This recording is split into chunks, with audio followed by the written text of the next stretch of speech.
My sister's housewarming party took precedence over my wedding in my parents' eyes, simply because I refused to invite her after she physically attacked me. As a result, my grandparents will be walking me down the aisle instead of my parents. For as long as I can remember, I've always felt that my parents favored my older sister, Mia, over me. She was the child they planned for, while I was an unexpected addition, born just 7 months later. It often seemed like I was a child they had reluctantly decided to keep rather than one they truly wanted. My maternal grandparents had passed away before I was born, but my paternal grandparents were very much alive and played a significant role in my upbringing. Grandma and Grandpa were my anchors, providing the love and support that I felt was often missing from my parents. I recall many times when my parents would leave me behind with my grandparents while taking Mia on trips. As a young child, I didn't mind because spending time with my grandparents was enjoyable. However, as I grew older, around the age of 8 or 9, I began to realize how unfair this was. My issues were not limited to my parents, they extended to Mia as well. Even though I didn't hold any grudges against her, I couldn't shake the feeling of being an unwelcome addition to the family. Mia seemed to recognize this and often made me feel like a stranger in my own home. She constantly competed with me, whether it was for grades, attention from our parents, or even the smallest accomplishments. It felt like a never-ending struggle for validation, with Mia always coming out on top due to my parents' favoritism. For instance, there was a time when Mia wanted to befriend a group of girls at school, but felt too awkward to approach them. I had art classes with these girls and had already made friends with them. I introduced Mia to the group, hoping to help her out. However, her enthusiasm to fit in came off as overbearing. She would try too hard to impress the girls, often coming across as intrusive. The tension between Mia and the girls was obvious, particularly when she made a clumsy attempt to interfere in a romantic situation that ended up embarrassing one of the girls. The girls made it clear that they did not want Mia to join us during our hangouts. I agreed, but Mia was outraged. She threw a tantrum, went to our parents, and insisted that I should not hang out with these mean girls anymore, claiming I should stand up for her. I refused, pointing out that it was her behavior that led to her being excluded. As always, my parents sided with Mia, lecturing me about her good intentions and pressuring me to mend things with the girls. They even suggested that if the girls did not forgive Mia, I should cut them off. Sticking to my decision was challenging. I liked my friends and was unwilling to jeopardize those relationships for Mia. I told my parents that finding friends for her was not my responsibility, and I wasn't going to sacrifice my happiness for her sake. My parents were furious and gave me the silent treatment for weeks, but I'm glad I held firm. The group of girls remained my close friends, becoming like sisters to me. We've shared many meaningful moments, and despite the difficulties, I'm proud of the choice I made to prioritize my own happiness. However, there was another reason for the growing animosity between Mia and me involving a boy she had a crush on, which added to the complexity of our strained relationship. There was a guy in my class whom I'd sit with sometimes because we were friends. He eventually asked me to the junior prom, but I had to turn him down politely because I was already going with someone I liked. When Mia found out about this, she made a huge fuss. She told my parents that I always take things she wants and accused me of intentionally flirting with this guy for months. She called me a bunch of hurtful names that no sister should say to another, and even told my parents she wished I wasn't her sister. My mom sided with Mia and scolded me, saying that I should have respected the girl code. I tried to explain that I wasn't interested in the guy and had declined his invitation, so Mia was free to ask him herself if she wanted. But Mia wouldn't let it go. Looking back, I think she was just upset because she knew the guy would likely have turned her down anyway, so she took her frustration out on me since he had asked me instead. One day, my dad took me out for ice cream, which was a rare treat and something I was really looking forward to. However, during our outing, he started asking me some strange questions. He asked if my boyfriend and I were being careful, if my boyfriend came from a good family, and if we were using drugs. I was shocked by these questions and asked him why he was asking me this.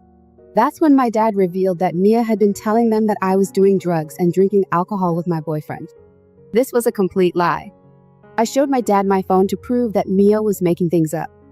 Later, when my dad confronted Mia about the lies, she tried to justify her behavior by saying that no one our age simply hangs out with a guy and that I must be hiding something.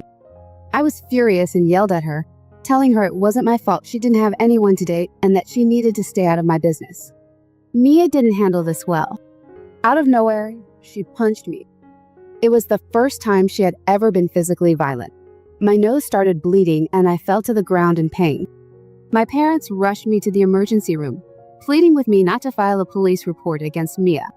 They said it would ruin her life, while I sat in the back seat, clutching my face. Mia showed no concern and didn't apologize. When the nurse asked me about what happened, I told her the truth. She ended up calling Child Protective Investigator. My parents were furious with me for involving Child Protective Investigator, viewing it as a betrayal. They insisted that Mia's actions were just an isolated incident and shouldn't warrant such drastic measures. They begged the authorities to overlook it, claiming Mia wasn't a danger to me and that her actions were out of character.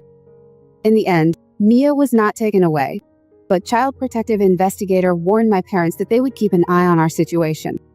Mia and my parents were clearly shaken. My parents told me they were disappointed in me for trying to ruin my sister's life.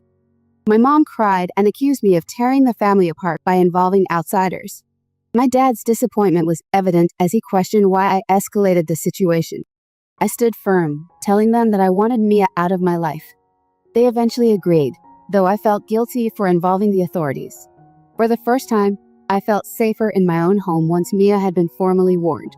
After this incident, Mia stopped talking to me completely, and I was relieved. I preferred this distance over her constant presence and attempts to interfere in my life. When my grandparents learned about everything, they invited me to move in with them for the rest of high school. My parents didn't protest much, so I moved in with my grandparents. Here, I finally felt safe and loved. The remainder of high school went well, and I made many lasting memories with my friends. Throughout this time, my parents never visited or called me. I knew they were content with their favorite daughter, so I didn't reach out to them, despite the pain it caused me. The way my parents could so easily disregard me was devastating. When I graduated high school, they only showed up to cheer for Mia. They didn't congratulate me or even approach me, making me feel like a complete stranger to them. My grandparents, however, were there for me. They were so disappointed with my parents' blatant favoritism that they scolded them. I'm not sure what my grandfather said, but after that, my dad awkwardly came up to me and congratulated me on my graduation. Soon after, I received wonderful news. I had been accepted into a great college with a full scholarship. I was thrilled, especially because I had been dreading asking my parents for financial help. I shared the news with my grandparents, and they took me out to a nice restaurant to celebrate. My grandmother even posted pictures of me on Facebook, writing a heartfelt caption about how proud she was of me and my achievements. Our relatives saw the post and began congratulating me, which might have prompted some of them to reach out to my parents. Instead of being pleased, my mother called me the next day with upsetting news. She told me that Mia was locked in her room, crying because she hadn't been accepted into any colleges yet. My mother accused me of trying to make Mia feel bad by sharing my good news with our relatives. She claimed it was my fault Mia was struggling academically and emotionally after the Child Protective Investigator incident. I was heartbroken that my mother could blame me for Mia's problems. This was the last straw, and I decided not to speak with her for a long time. My grandparents helped me move into my college dorm. My high school boyfriend and I had broken up because his college was far away, so I started college single. I was excited to begin this new chapter of my life with newfound independence. Although the breakup was tough, I was eager to meet new people. It was during this time that I met Mark. We were both freshmen and spent a lot of time in the library. Mark was unlike anyone I had met before. His quiet demeanor and dedication to studying matched my own, and we quickly bonded over our shared love for academics. As the months passed, our friendship grew into something deeper. I realized I had developed feelings for Mark that went beyond friendship. Being outgoing, I decided to express my feelings to him, and I was delighted to discover that he felt the same way. We started dating, and our relationship has now lasted for 8 wonderful years. My grandparents have met Mark and absolutely adore him. I've also met Mark's parents, who treat me like their own daughter. Mark's mother has even told me that she's always wanted a daughter, so she's thrilled that Mark found someone like me. For the first time, I feel surrounded by family members who genuinely like and support me. I've shared stories of my childhood with Mark, and he listens with empathy and understanding. Over these 8 years, my parents have rarely contacted me, except for an occasional birthday text, if they remembered. Recently, Mark and I got engaged. He proposed to me during one of our favorite sunrise treks, and it was an incredibly sweet moment. I was overjoyed and accepted his proposal without any doubts. I posted our engagement pictures on Instagram and informed my grandparents, who were thrilled for us and offered their congratulations. The news must have reached my parents because they called me out of the blue to congratulate me. I was surprised, as we hadn't spoken much over the years. During the call, they asked about my life, my jobs, and my apartment. Then my dad asked if he could walk me down the aisle. I was taken aback by the sudden request, especially since he had only recently learned about my jobs. I told him I hadn't decided yet. My dad then mentioned how it would be awkward if I didn't ask him, and others might question it. My parents' request for me to have my dad walk me down the aisle was surprising. They said it would be better if he did, but I was frustrated by their sudden interest, especially since they hadn't been involved in my life for years. I told them I wasn't even sure if I wanted to invite them to the wedding, given our lack of contact. This angered my parents. My mother expressed her disappointment, emphasizing the importance of family and tradition. She reminded me that they would always be my parents, and I should let go of past grievances. Part of me wanted to accept their offer and mend our relationship, but another part was wary of opening myself up to more hurt. As I was about to start a new chapter in my life, I decided to let my dad walk me down the aisle. He seemed genuinely happy, which was a relief. During wedding planning, I reached out to my high school friends, who I had stayed in touch with despite the physical distance caused by our careers. I asked them to be my bridesmaids, and there were lots of happy tears and congratulations. They eagerly accepted, thrilled to reunite and celebrate this milestone together. We planned a fun bachelorette party in Vegas, while Mark had his own separate celebration with his friends. We took tons of pictures and had a blast. However, when I returned home, my parents called to express their disappointment that I hadn't invited Mia to be part of the celebration. I told them flatly that there was no way I would involve Mia in my bachelorette party or my wedding. Her actions and past betrayals had deeply hurt me, and I couldn't imagine her presence adding anything positive to such an intimate event. I also explained that this was why she wasn't invited to the wedding either. My parents were outraged. They insisted that I had no right to exclude my sister from such an important occasion, and that it was my duty as her sister to include her. They mentioned that Mia had been looking forward to seeing me now that I was getting married, but I was confused since we hadn't spoken in ages. My parents dismissed my concerns, saying that sisters should always support each other. I tried to explain that my relationship with Mia was complicated and that I didn't feel comfortable having her at my wedding, especially since she had never apologized for her actions. But as usual, my parents ignored my feelings. My mother continued to insist that inviting Mia wasn't a big deal and was for the good of the family. My dad worried that our relatives would gossip about her absence and cast a negative light on the wedding. I stood firm in my decision, telling them I was okay with people talking behind my back as long as I was surrounded by people I trusted and liked on my wedding day.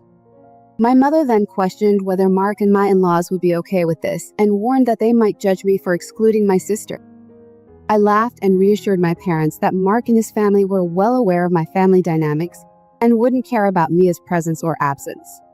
Despite their pleas for reconsideration, emphasizing family unity and forgiveness, I remained resolute.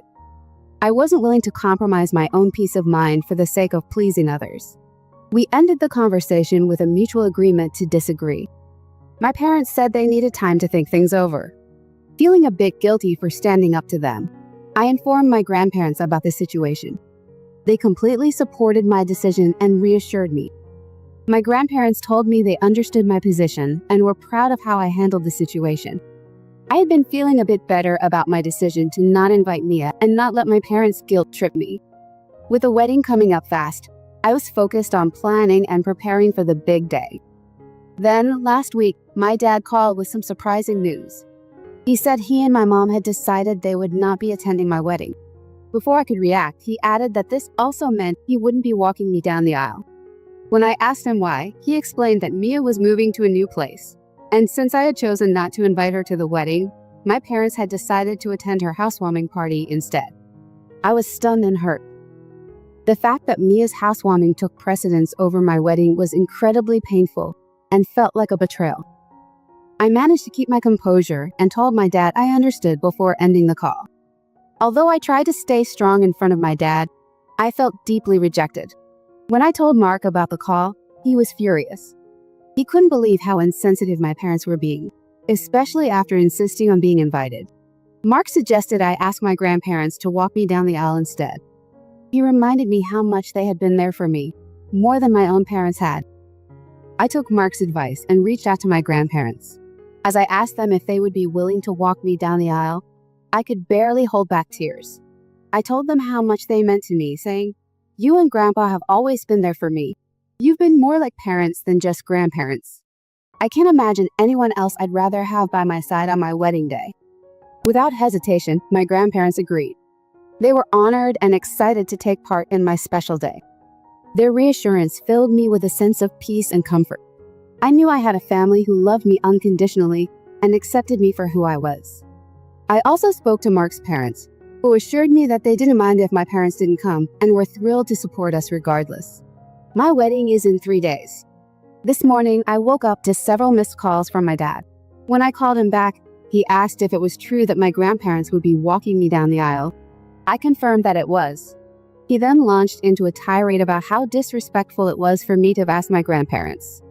He insisted that by declining to come to the wedding, he and Mom were trying to teach me a lesson. He said they had raised me and paid for my education, so my grandparents had no right to take his place. I tried to explain that my grandparents had been there for me in ways he and Mom never had, but he wouldn't listen. He accused me of alienating everyone and said it was all my fault. After our conversation, I've been questioning whether I did something wrong by asking my grandparents to walk me down the aisle. I've come to the difficult decision that I need to cut off my parents permanently. Their constant back and forth behavior has become exhausting and is affecting my mental health. I can't continue being in their lives when it's clear that Mia will always be their top priority. I've known for a long time that my parents are selfish, but it's hard to stop loving them, especially when it comes to family. It's easy to say you'll cut someone off, but actually doing it is incredibly challenging. For my own peace of mind, though, I have no choice but to take this step so I can fully enjoy my wedding tomorrow. With my grandparents by my side as I walked down the aisle, I felt immense joy as I exchanged vows with Mark and committed to spending the rest of my life with him. My girlfriends and I had an amazing time dancing and celebrating. It was a reminder of how crucial it is to stay connected with childhood friends. Sometimes they become your chosen family. During the reception, I did feel a pang of sadness, knowing that my parents weren't there to share in this special moment. Watching Mark's parents and cousins give heartfelt speeches made me realize what I was missing out on. However, I took comfort in knowing that I made the right decision for myself. Prioritizing my well-being and happiness was the best choice, despite the absence of my parents. My girlfriends gave beautiful speeches, reminiscing about our shared experiences and the bond that has supported us through both good and bad times. After the wedding, Mark and I went on our honeymoon, which was a generous gift from his parents. We spent our days relaxing and enjoying each other's company. I still feel a thrill whenever I look at Mark and realize that we're married. As I mentioned before, I did end up cutting off my parents by blocking them on all platforms. I didn't feel the need to send them an explanation. Frankly, they don't deserve one. I'm not sure if Mia actually had a housewarming party or if it was just an excuse for my parents to avoid my wedding. But at this point, I don't care. I wish them and their favorite daughter the best. I hadn't checked my email for a month due to my wedding and honeymoon, but today, while sorting through my inbox, I came across an email from Mia. I was shocked and confused about how she found my email address. Part of me wanted to delete it without reading, but curiosity got the better of me, so I opened it. The email was a long message from Mia expressing regret over our strained relationship and a desire to reconcile. She admitted to past mistakes, acknowledging her selfishness and immaturity. Mia apologized for the pain she caused me and expressed a genuine wish to make amends. She wrote that she's happy for me now that I'm married and wished me the best. She ended the email by asking me not to punish my parents and said they missed me. Reading her words, I felt a swirl of emotions: surprise, skepticism, and a bit of hope. Part of me wants to believe that Maya has genuinely changed and is sincere in her apology. However, another part of me remains cautious because this all seems too good to be true. Regardless of her apology, I know my parents don't miss me. If they did, they wouldn't have treated me the way they did over the years. I considered replying to Mia, but decided against it for now. Forgiveness is a process that takes time and reflection. I'm not sure if I'm ready to forgive Mia, but I don't want to completely sever ties either, especially since she's the one who reached out with an apology. After my wedding, I no longer feel alone.